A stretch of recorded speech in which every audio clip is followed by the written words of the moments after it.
So I guess to kick it off, one thing I want to start with is this is the second webinar that we're giving, and so it's also the second one this week on the topic. So if you guys were here for the first one, this time we're actually going to be given the same exact presentation. However, we have a new panelist, so the dialogue is going to be a bit different. Next week, we're going to have a brand new presentation, which we're going to present new information.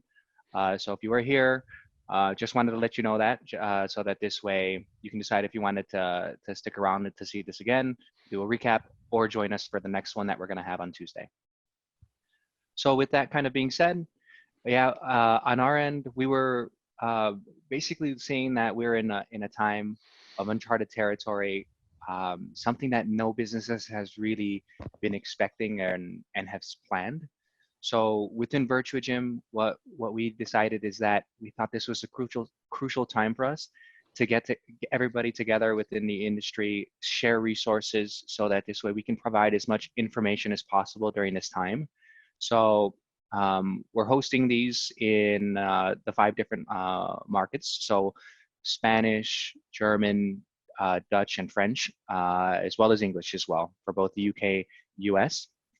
So if you guys know anybody who's interested in joining those, we are presenting them in different languages as well. So feel free and spread the word and let people know that this information is there and available to them. So with that being said, I'd like to take the time in order to introduce the speakers who we have today. So from my end, I'll go ahead and give a quick intro myself. Hello, my name is Kalen. I'm the head of the US market here for Virtuagym. I'm joined by 2 others. I'll actually give them a chance in order to introduce themselves as well. So whoever is the fastest and jumps in first. Going after you, Hugo. Okay, well, hi everybody. My name's Hugo, co-founder of Virtuagym. Yeah, and I'm calling in from Amsterdam, the Netherlands, right now. And my name's Jon Nasta. I'm calling in from the UK. We have a business that has interests on both sides of the tracks. We are involved in a number of club chains as an operator, and we also are involved in software services that help clubs keep their members happy. We work with a few hundred clubs and look after a couple of million members, making sure they're happy with what the clubs offer every single month. All right, thank you guys. And then as we're going through this, there is the ability in order to ask questions and also and participate within the discussion. So you'll notice that there's a little area there where you can see it's got like a little, it says Q&A, it's got a Q. So there's 2 ways that you're able to go ahead and direct questions to us when you go ahead and click that. So one is where you can make it so that this way the audience is just going to be the panelists. Feel free and use that if you have a question for anybody here. We have Derek who's on as well with us, who's going to be looking through that and moderating so that this way we can answer those questions as they come in. But it's also possible in order to make it so that this way you can click the drop down and have it so that the panelists and the audience views.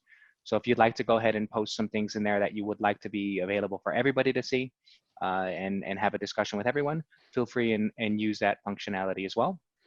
The other thing as well is we will be sharing this recording afterwards to all the participants. So don't worry, we'll send this out so that this way you guys can have it as a resource after. All right, so jumping into it.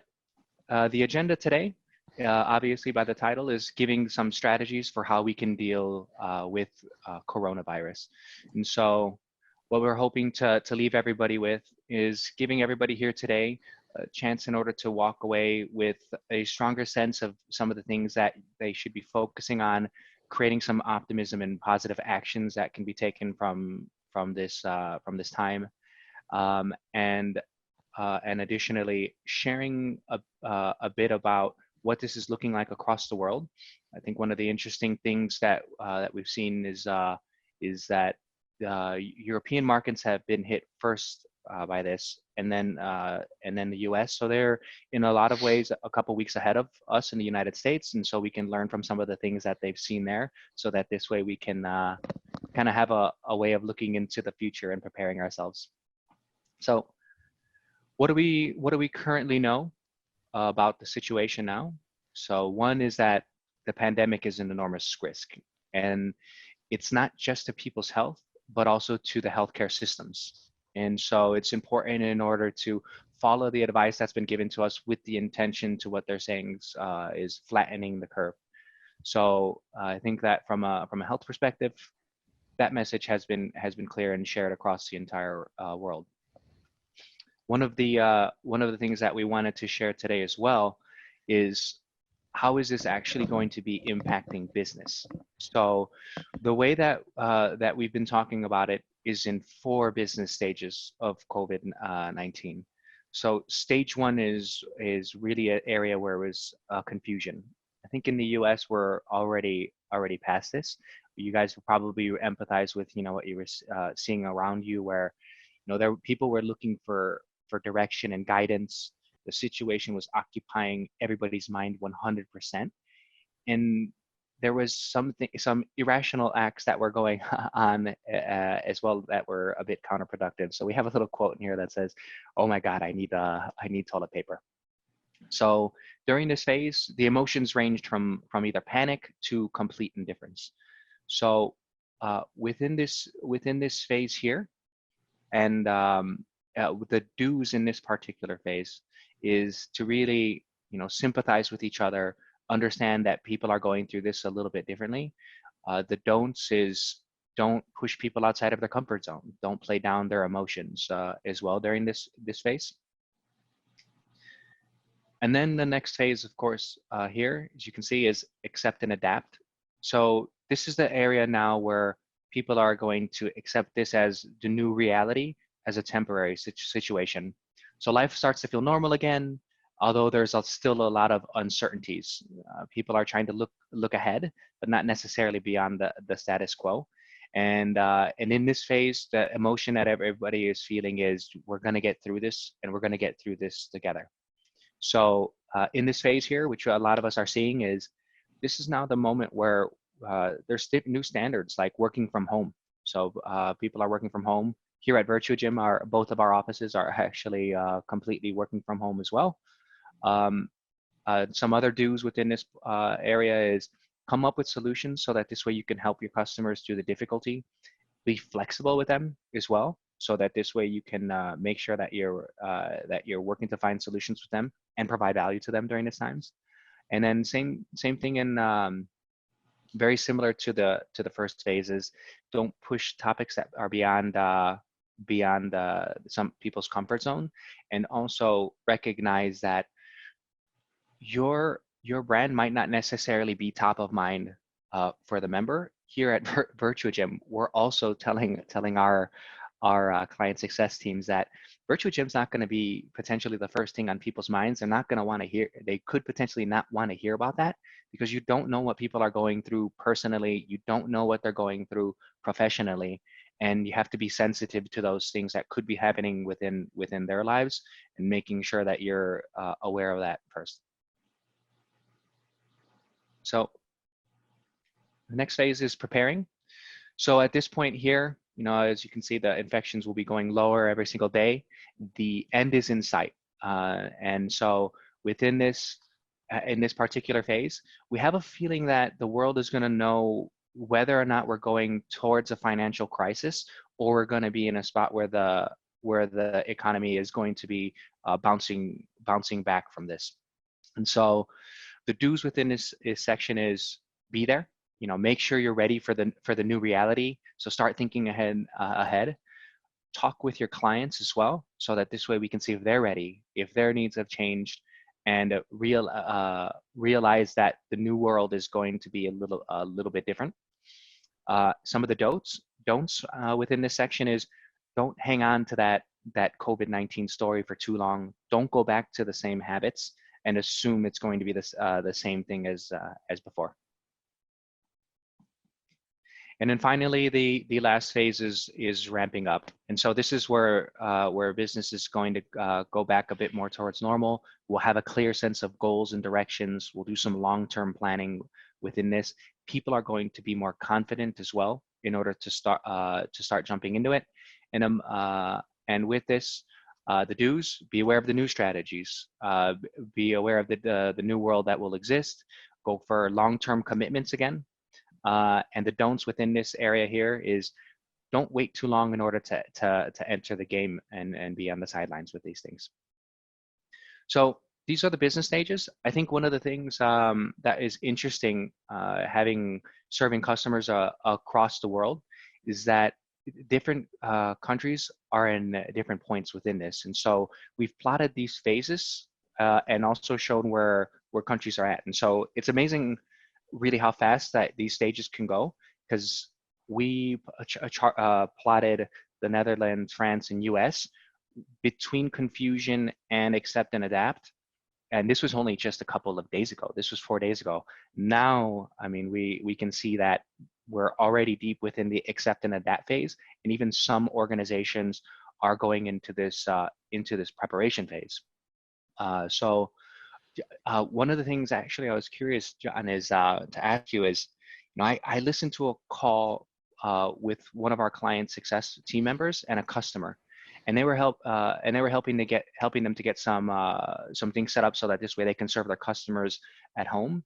And the customer, who's an operator of right around 2,000 member facility in gym, said he anticipates that he's going to have members who realize that they prefer to work out from home, and he's going to need a way to engage and deliver the same service ongoing. So his mind was in that preparation phase and thinking into the future.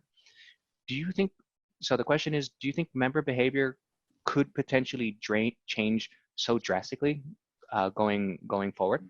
Yeah, it's a good question, and it's something I'm hearing a lot of people talking about. How much should we encourage people to work out from at home? Well, the short and simple answer is, if you're talking about what we know and what we don't know, what we do know is what we provide people with is more than just a gym experience. If you listen to customer feedback, what they get from our clubs is more than just a workout. Okay, so just remember that. What we provide, if you're clear on what you're providing, you'll know that it's not just a workout. Yes, it's important at this stage for us to encourage and help people to work out at home, and our members are looking at us to do that. They want us to help them do that, so it's very important to help them. What we also know, our members are going to remember a lot of the messages we're putting out there for a very long time and the way we act.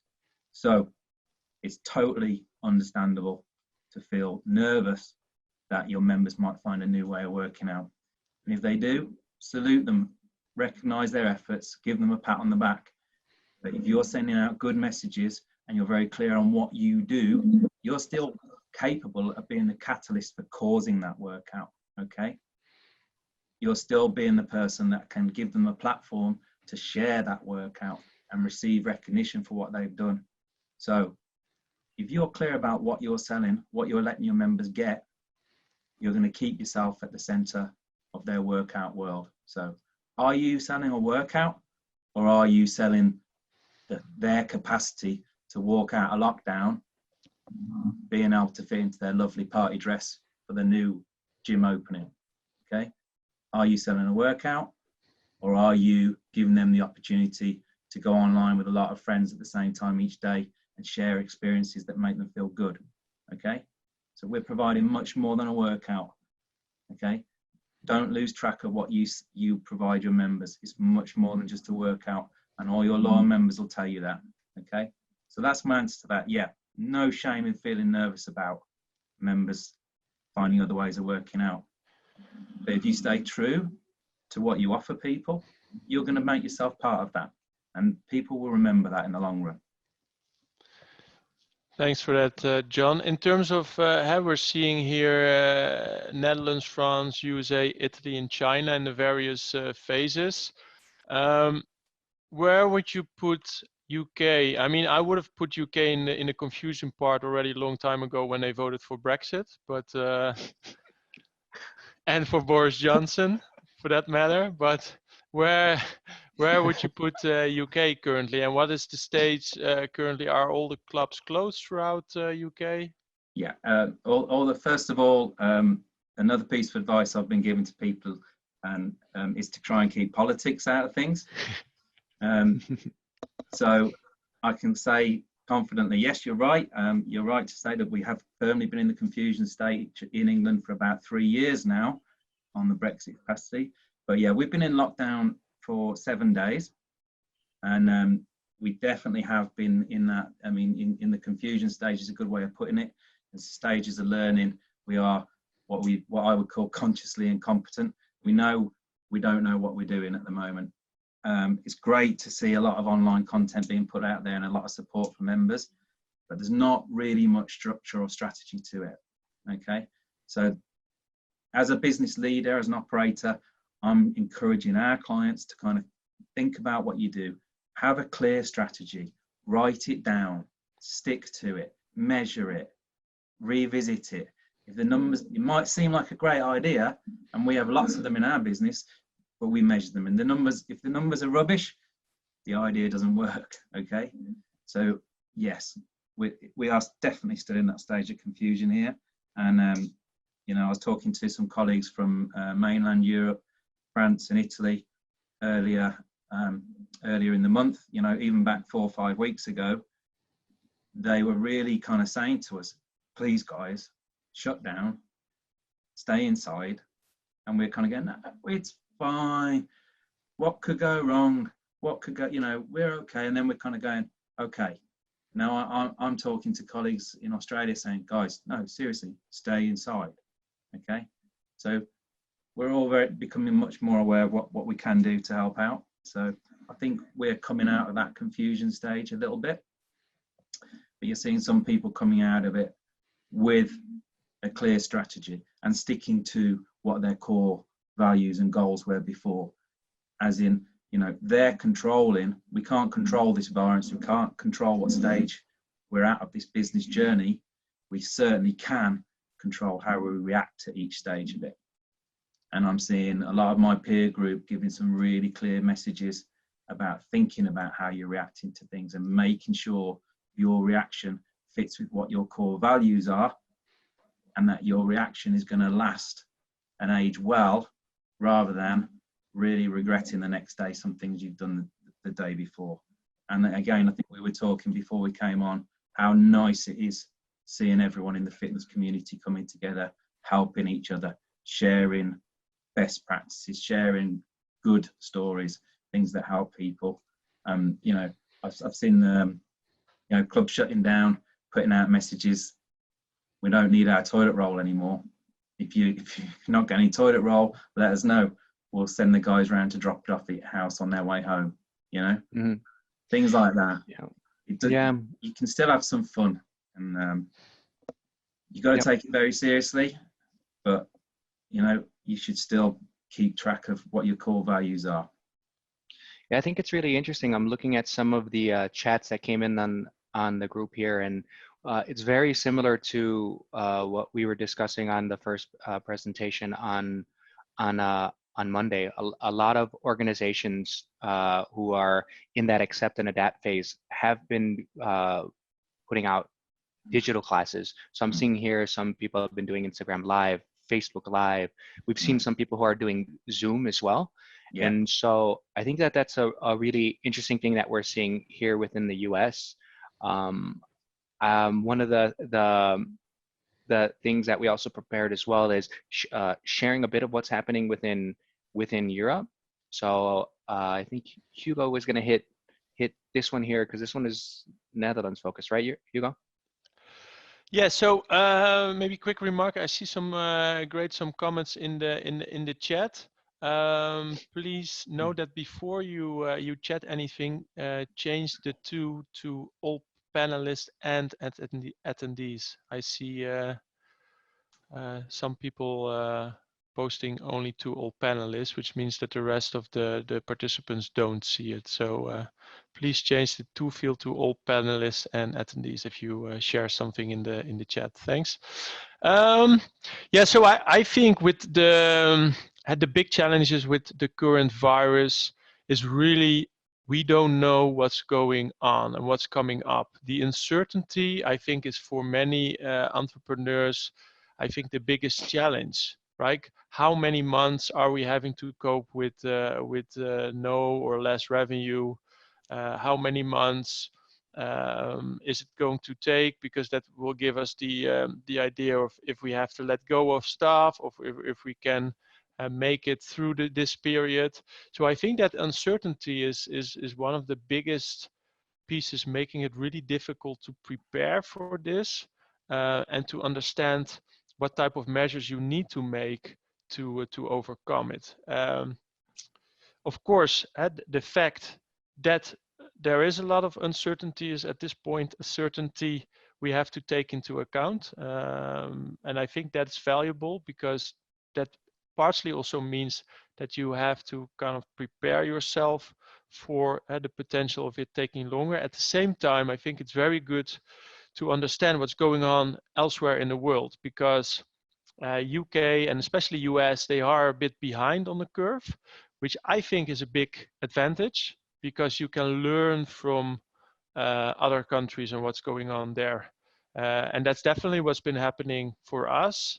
Obviously, we had China, but of course, China is far away. We've been getting mixed messages from China, but we've had Italy, which was a bit ahead of the curve, and the whole of Europe has been really following what's been going on there, and that really allowed us to basically predict what was going to happen in the rest of Europe as well. So current situation in Europe is that basically almost all countries are either on complete lockdown or on kind of a lockdown to an extent that all public gatherings are forbidden. But people sometimes, like in the Netherlands, we are still allowed to leave our houses, go to shops, the supermarkets are open, some shops are even open, but we have like the restriction to stay, keep a distance of 10 feet. And don't leave the house unless really necessary for things, and don't meet up for social gatherings, stuff like that. So that also means that all the places where social gatherings are being held, like clubs, bars, and restaurants, are being forced closed. Well, initially, and that's also how fast it goes. Initially, the Dutch government here announced that the fitness clubs had to close until April 6th. But they now already announced that all events from basically 3 people and up, which is of course very low, will not be allowed to be held until June 1st. And while this officially does not apply to fitness clubs, I think it's safe to assume that before April 1st, it will also be announced that the June 1st date will also apply for fitness centers. So that means that suddenly, within a week after it's been announced, already the period has been extended, with basically 2 months. So that means that no matter what happens, we can expect this to last for at least a period of 3 months in total. I think it's fair to expect. So at least now, still another 2 months. In Europe, it's very nice to see, at least in Western Europe, that the government has been coming with very strong support packages. So that means that business owners are allowed to put their employees into unemployment leaves and are paying up to 90% of the salaries for the upcoming times, so that the business owners only have to pay 10% of the wages. So it's easier to keep their staff employed. They get tax cuts on the various taxes businesses have to pay here. Postponing for at least 3 months. So that's really helping. So I think that's definitely also helping fitness businesses in Europe to keep their head above the water, so to say. So I think overall we'll see how it plays out, but I think it's also, as a business owner, very important if you're in the US to keep yourself informed about what is going on in Europe and China as well. In China now, they're slowly opening up again. I think after 2.5 months, the lockdown is being relieved, and I think that's very kind of an exemplary, so to say, for what will be happening to us a couple of weeks later. So again, keep yourselves informed. I think I already. Yeah. Yeah. So right now, as we're looking in at our businesses, then really the only certainty at this point is a lot of uncertainty. So what is this all going to mean for member retention? What is this going to mean for sales, short-term member dues, and also for our members' lives? One thing that's really clear is that we have to act fast in order to continue to operate and to serve our customers. So one of the things we wanted to share is the 3 member phases that we're also going to see simultaneously happening during this time. And those are, they'll reduce exercise, there will be a reduction in exercise.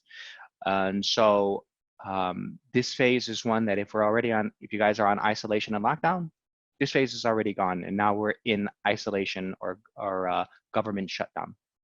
And then the last phase is what's going to happen when they return to the gym or studio and what's going to be important during this time.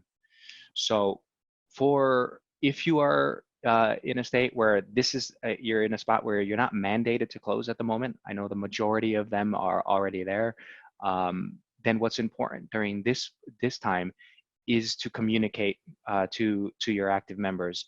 If you're open, let them know that you're open. And let them know what you're doing in order to make sure that the facility is actually safe in order to come to. If you're taking advanced cleaning measures, show that you're cleaning, show that you're sanitizing, so that this way they can feel that safety in order to come.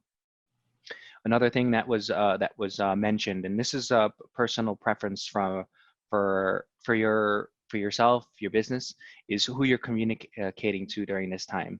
So communicating to your active members is one that is for sure. If you communicate to kind of your sleeping dogs, if you have them members who don't come in on a regular basis, this could potentially be a prompt for them to leave. So it's up to you to decide, how you want to communicate during that time. And the recommendation that's being said is the people who you should be targeting the most with that communication during this time are the people who come into your facility 4 to 8 times in a month. The people who come, 12 plus times, those are the loyal members that you have. For sure they're going to come back to your business when all of this blows over. But this 4 to 8 group is one that's potentially risky, because if people slip underneath that four times a month phase, those are the highest potential people to actually leave your business. And so during this time especially, it's important to make sure that you have those brand touch points going out to them during these times.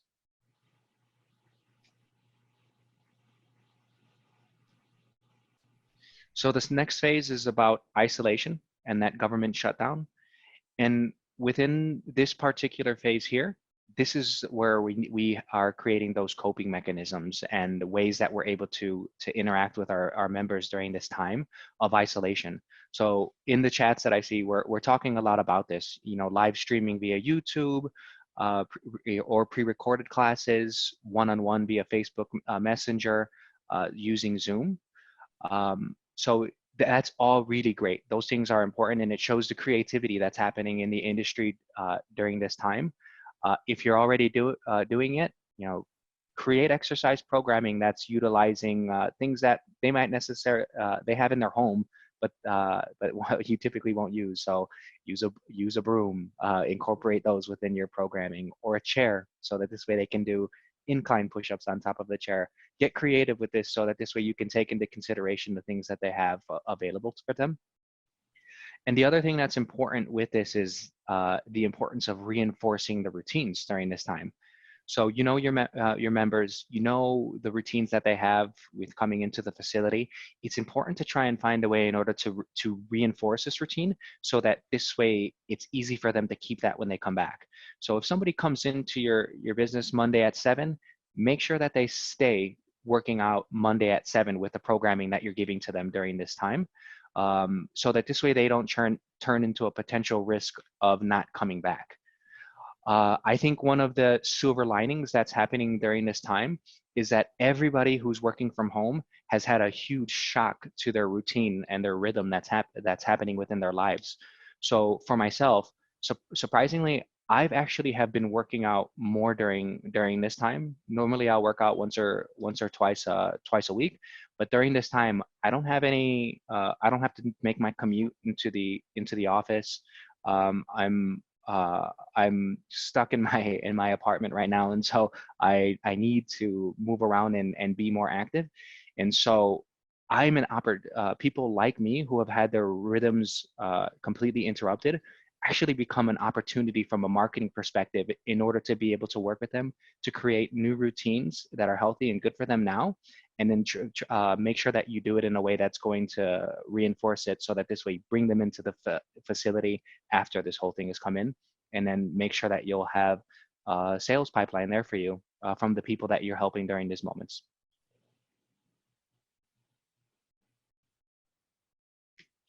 And then finally, the last one is, getting people back into the facility is going to be important. And so at this phase, when you're open, it's going to be a bit tough because people aren't going to know when it's okay to come back. So it's going to be important to communicate to them that it's okay to come back. Communicate the success stories that you're having within your facility, people in your facility working out. So that this way you're able to make sure that you're communicating that, yes, the time has come back into the organization, into the gym, so that you can start working out. One thing that's being recommended as well is drop the difficulty just a little bit for each of your members. The goal that you want to have with them is to make them feel good when they're working out. So if they did come in and they were working out and running for 30 minutes straight, take it back a little bit, make it 25 minutes instead, because the goal is to make sure that they're actually having those good endorphins, feeling good, so that this way they'll keep that rhythm going and keep coming back rather than it feeling hard, because they're going to be out of practice. What do you think, John? When this is kind of all slowly getting over and clubs are being able to reopen their doors, what do you expect to happen? You think members will come back directly into the facilities in great numbers, or will they still be kind of a bit reluctant to meet in bigger groups? Mm-hmm. Well, I think like we touched on there, first of all, you're really, really high users, or as I like to call them, we always look at them in our clubs, we used to call them our heroes. These are the people that need you a lot, okay? And these are the people that's important for us to support and communicate to. And like you were saying, give them the opportunity to work out at the time they're used to working out, okay? Those will undoubtedly be the first people back through the doors. Now, another aspect of our business is analysing what members talk about the most. And we recently analysed 8 million member comments. The number one thing members talked about before this virus was cleanliness. And that is still going to be absolutely the same. And I believe they're going to be very cautious about coming back in. But we can make it easier for them if it's very visible about the measures and very well communicated about what we're doing about cleaning and cleanliness. And also, if we're sensible about the messages we're sending out whilst this virus is taking place. I personally don't believe we should be rushing to reopen before we know it's safe. We've got to think about the signals going out. The stories over it. I heard today that some clubs in Sweden have reopened, and I understand that there's a little bit of backlash about them reopening on the kind of the responsibility level of that. So yes, I think the other thing I'd point out on that is that in clubs we work with, we are seeing a pretty standard level of membership drop off, but obviously we're not seeing the same level of sales as we used to see them, okay? So I say, yeah, think about who you're communicating with and who needs you most. And this is, again, where you've got a chance to use your staff. Your staff are the heroes for these people, and your staff are used to seeing these people and communicating with these people and feeding their endorphins of what they're providing for these people. So even if you're having to lay off staff, if you're doing it in a good way and communicating properly with them, you can keep communicating to them. If you have an 8 o'clock meeting with your staff every day, keep it going, okay? You touched on this routines thing. Talking to people who've been in lockdown a lot longer than all of us, the people who say they're staying the sanest and keeping things going are the people who've got and stick to a routine. So there's two conflicting things over here at the moment. There's a lot of people saying, oh, you've got all this downtime, great chance to do something new, great chance to learn something new. And then you've got other people saying, maybe you stick a better chance of coming through this in a sane and sensible manner if you stick with your routine. Don't mess things around, don't change things around. And that's, again, good opportunity for us as leaders in the industry and also leaders in our community to help people stick to their routines. Think about who needs you the most. And another great story, a club over here, as soon as they heard about the lockdowns, they went through their membership lists, not to see who was at risk of leaving, but to see who was at risk of being left alone at home. They looked for their old members, for the members who were working in the health services, okay? Those people, you know, that's where their first thoughts were. And that was the first message they sent out into the communities, not who's at risk of leaving my club. They were like, who's at risk in our community that we serve, okay? That's powerful. Yeah. You mentioned cleanliness. Do you expect that it was already important factor for members? Do you expect that after this this crisis blown over, that members, consumers may expect a different level of hygiene at fitness centers? You know, all the clubs I've ever been involved with running and working at, I mean, it was something we expected was a high level of cleanliness. I think there's going to be a different projection from the clubs about the standards, and we're going to be a lot more visible about the standards. I believe clubs do deliver a great standard of cleanliness.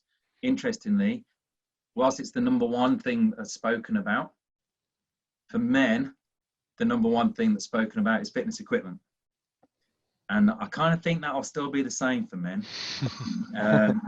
But I think it'll be an even higher thing. I mean, I think it's number 3 on the list for things that men talk about most often. It may bump up to number 2, let's say, when people start to return to the clubs. Okay. But I say, be consistent about what you're doing. And I'm really a big believer at the moment that routine is more important than ever. And that's something we really can provide to people. Okay.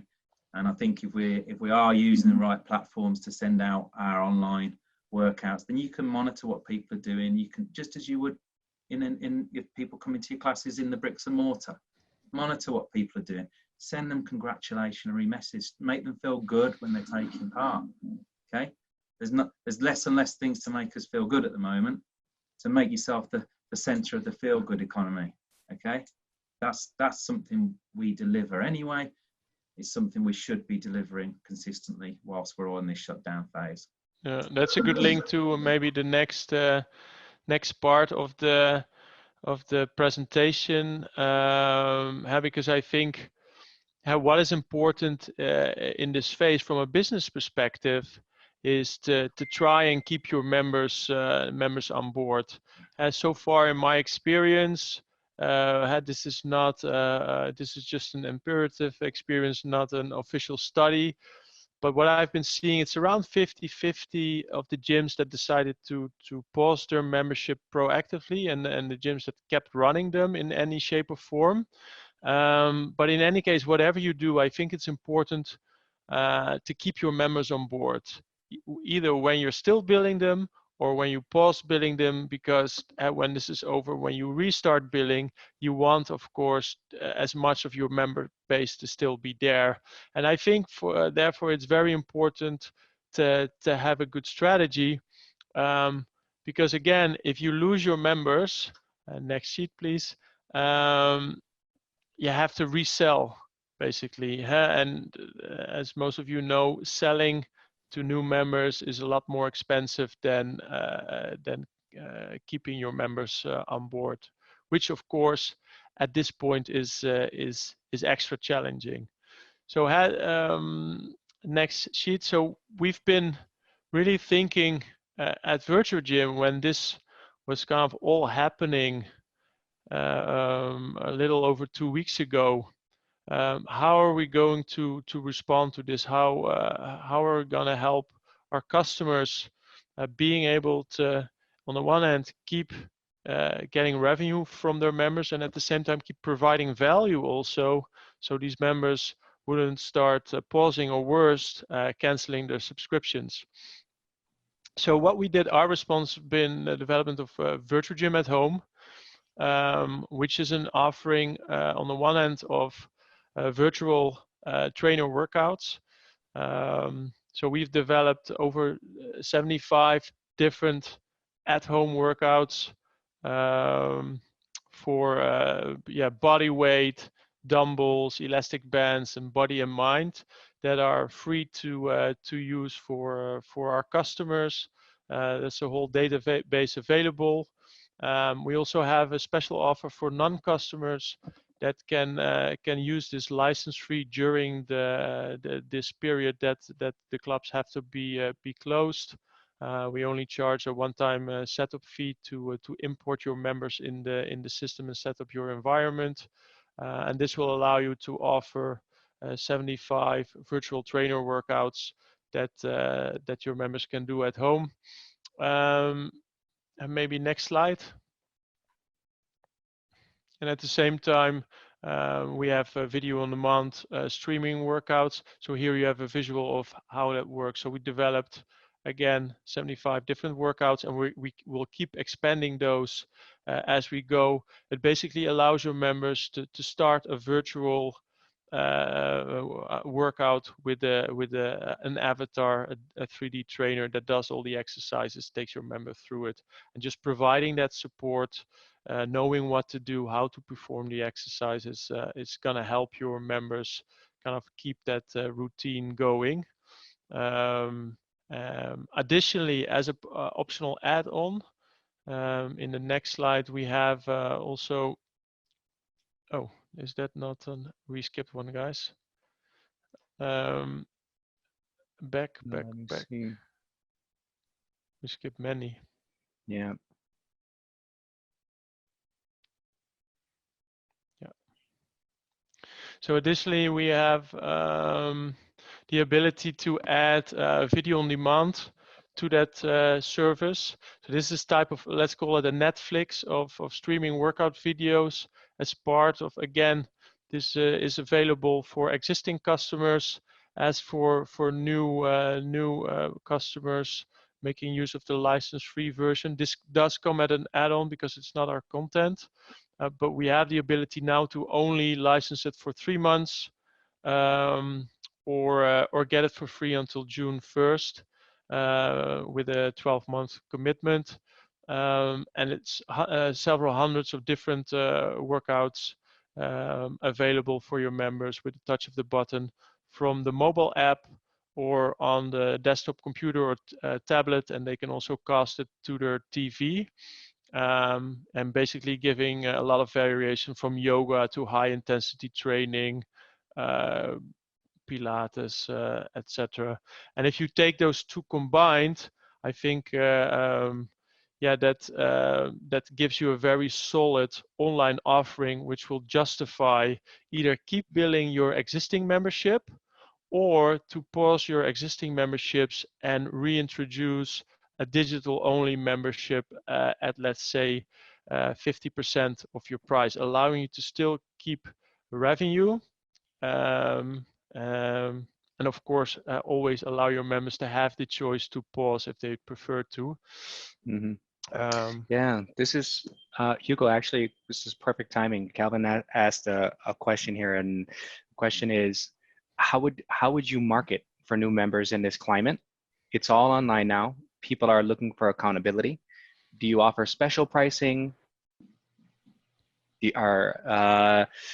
Pricing of FEOs to bring them in even if existing members are still paying full price? Yeah, that's a very good question. Thanks, Calvin. I think it really depends on the type of business that you have. So typically what we're seeing is if you have a bigger facility with less personal service, it could make sense to proactively lower the price for the digital-only experience. Because the willingness of members to keep paying for digital only is just not the same as going into the physical facility, because of course there's also other digital offering which comes at a lower price typically than a gym membership.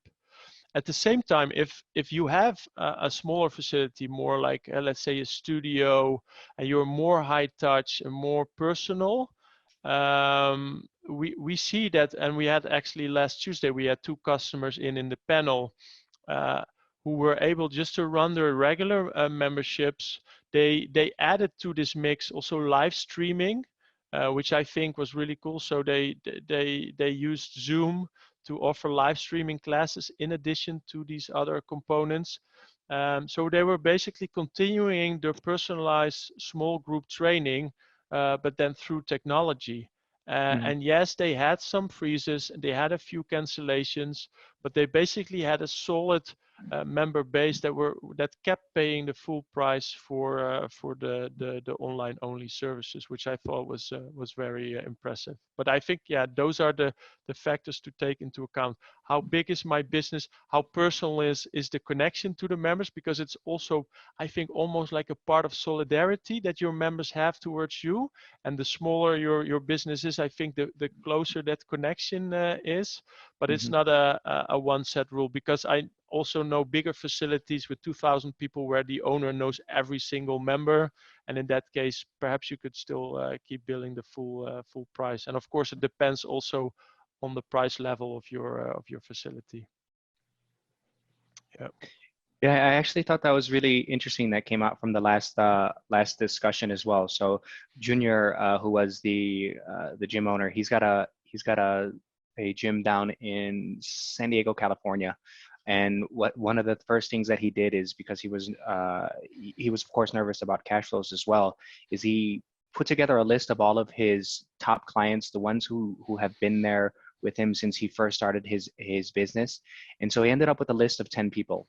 And he basically just let them know, like, hey, I'm looking at my cash flows during this time. Would you be open to paying for a full year's worth, the rest of the year's worth of membership during this time, so that this way I can make the numbers work, so that this way we can keep going. And he said the response rate was amazing. 9 out of 10 said yes, they did that. He has the cash in the bank now in order to be able to do that. And then the one person who didn't, this person said, no, I'm not going to pause. Still bill me the full amount every single month. We're there to support you through this. And so I completely agree, Hugo, and think that the businesses that have that personal relationship with all of their members, they have that solidarity that's going to come out of this with their members as well. Yeah, I agree. Know who your hero members are. Find out who they are. It's very easy. Who's come the most, who's referred people, who's written good reviews. Find out who those people are. And again, at times like this, don't be afraid to ask people for help. People will help you. But in terms of marketing, going back to it, be aware every action you project out to your membership base is marketing to people who are not currently members. So if you're talking about new members, all those images you're putting out at the moment, all those home classes, that's marketing. All the messages you're sending out there, the club that went out and helped the community, that message is going to resonate out there as a marketing message for a long, long time. So think about everything you're doing. And if you're recording the people, if you're able to see and register who is attending your online classes, whether they're members or not, they're new prospects for you to remarket to. Okay, that's why, once we're coming out of the confusion stage, think about what you're doing. And finally, again, I said it before, be clear about what you're selling and who you're selling to. It's not just a workout we're providing for people. What differentiates your club and the culture of your club now, before virus, will still be there for you now. It's not handing out a towel that makes your club different. It's how your members view it. That's going to get you new members. Yeah, and in that sense, that's what maybe the next slide is a good link to that. I think that's a strong one, John. Also, don't be afraid to ask. I actually also saw it happening the other way around. That I was in the portal of one of our bigger customers the other day, and I actually saw members proactively posting in the community group of their platform, like, please keep charging my membership, because I want you guys to keep on board your trainers or your great staff. So I think definitely at this stage, who knows how it is in 3 months, but at this stage, many people still have a lot of solidarity and they're willing to chip in. And especially if you give them a reason, right? If you don't provide a service at all, then it's pure solidarity.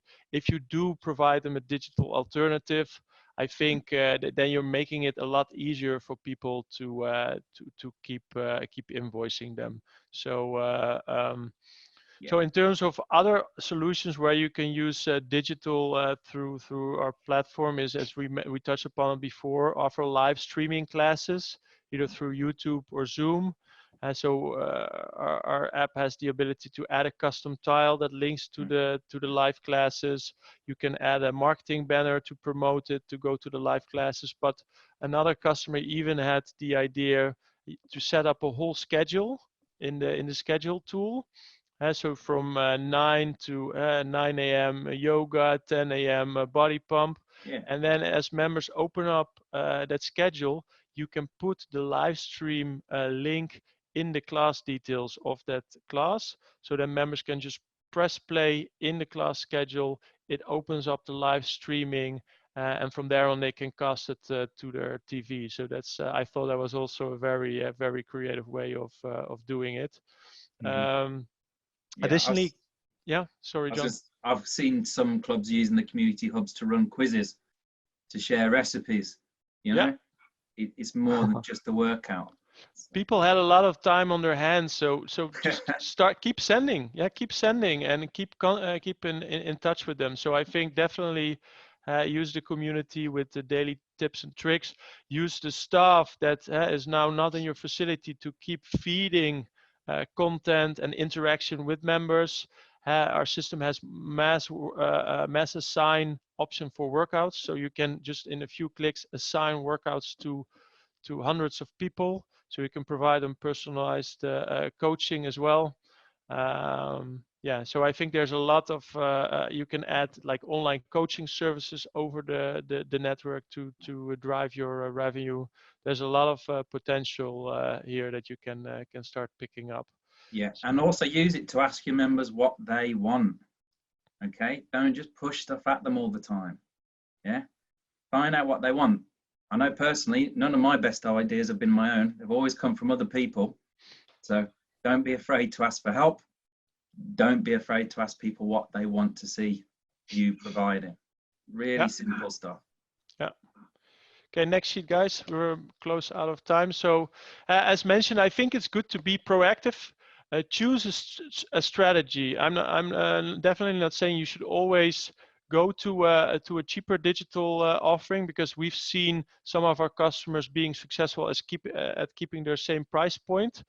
I do think at that point you have to offer live streaming classes at least to offer that personal connection. Next sheet.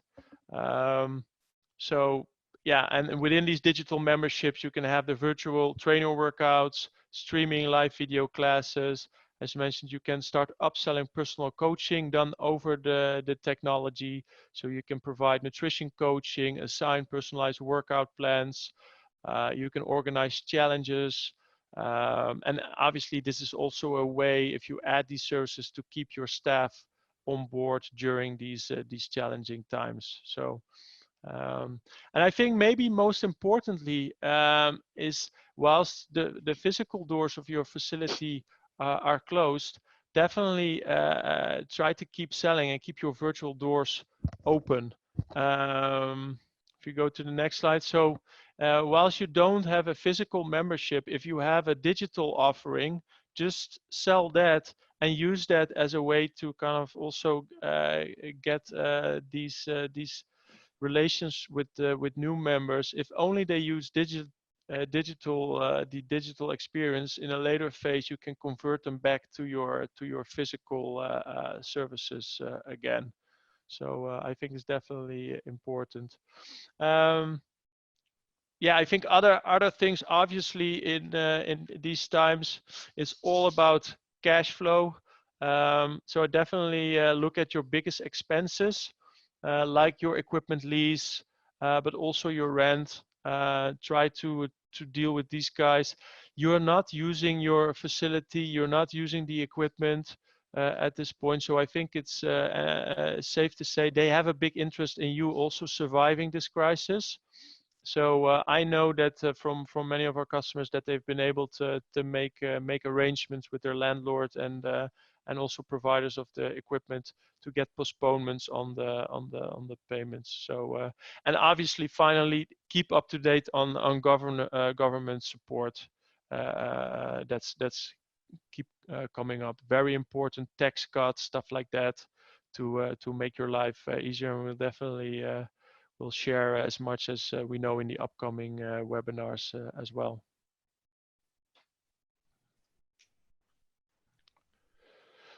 And I think finally, maybe it feels a bit early at this point, as we're still kind of in the between the confusion and adapt phase, but also give it some thought slowly about, okay, what does life look after Corona?